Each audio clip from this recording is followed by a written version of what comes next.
So if you've got 100 competitors in your market, the top 20, the bottom set of the top 20 is, 300 units per month, right? 10 units per day.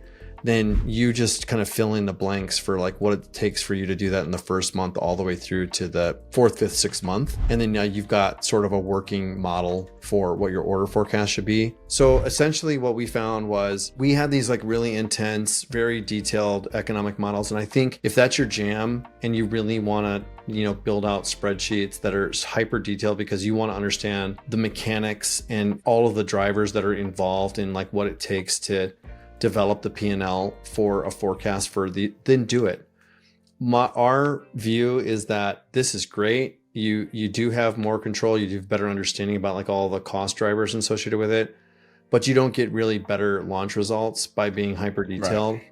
And instead, a more simple model, which is the more the more recent version that we updated here in March. What we do is we have our spreadsheets codified. So in black is kind of like the reporting section.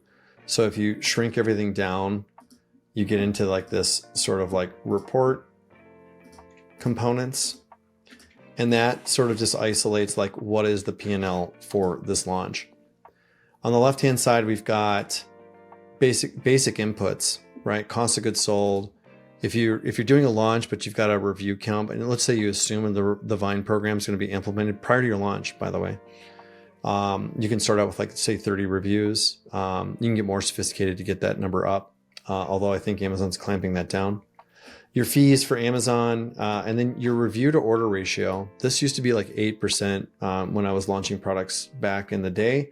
Now it's around 3 to 5%. They put a governor on how many reviews you can actually capture. And then you've got an estimated on your cost per click. So you would fill all these values in, and that's going to drive some of the formulas that are in the spreadsheet. The next thing is this ad spin estimation method. And that's the part I'm going to dive into here. I'm not going to get super deep on all of the inputs, but basically if you have information related to what your conversion rate will be, and you can estimate your cost per click with perceived accuracy, this is a nice way to do the forecasting, but it's by no means necessary. If we look at what the launch mechanics kind of look like from a performance perspective, your ACoS, it does matter, but your ACoS will look like this pattern in this blue line with the dots, where it'll start out really, really high. It'll be 150% or north of that in the first week or two, and then it starts coming down. So let's say it starts at 190, then it goes to 150, then it goes to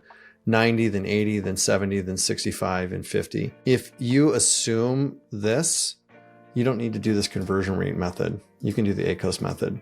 And the beauty about the ACoS method is it's all predicated on your sales forecast. Because ACoS, as a percentage of your sales, if you forecast your orders and your price points, your sell price, you can just add in your ACoS and kind of program that in here. And here we've kind of got one already filled in here. And that's going to go ahead and do the ad spin estimations for you based on those percentages. Hey, if you're enjoying this content, you're going to love the masterclasses that we host on a regular basis. We've got over 1,000 members in our private community, and over 400 of them are already doing over $1 million. We regularly host masterclasses with hundreds of students, and you can find out more below. Join us. So you have to understand like what ACoS is and the relationship between ACoS and sales.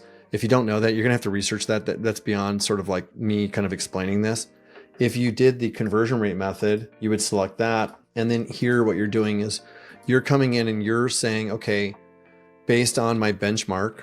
So let's say that you've got an SQP data, you created a fake ASIN and you started getting like, what are the conversion rates for the top 3 sellers? Let's say it's, 12%. You're not going to start at 12%. You're going to start at something substantially lower than that. And the reason is because you don't have reviews or ratings. So you come in here and you can just start making estimates for what you think you're going to make.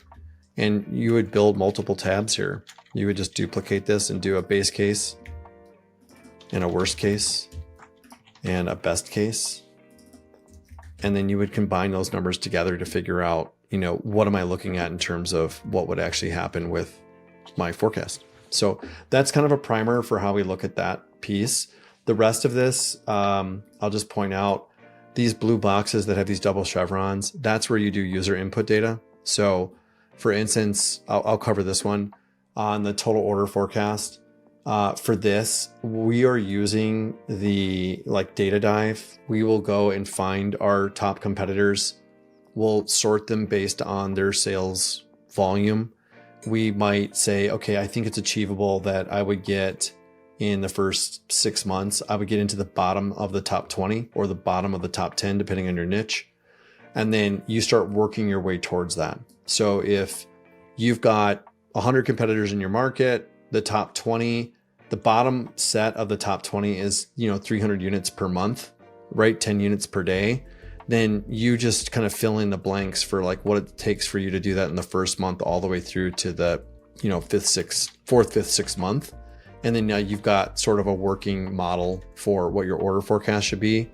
And then you've got the rest of these numbers you can fill in, like your price, your discounts, and things like that.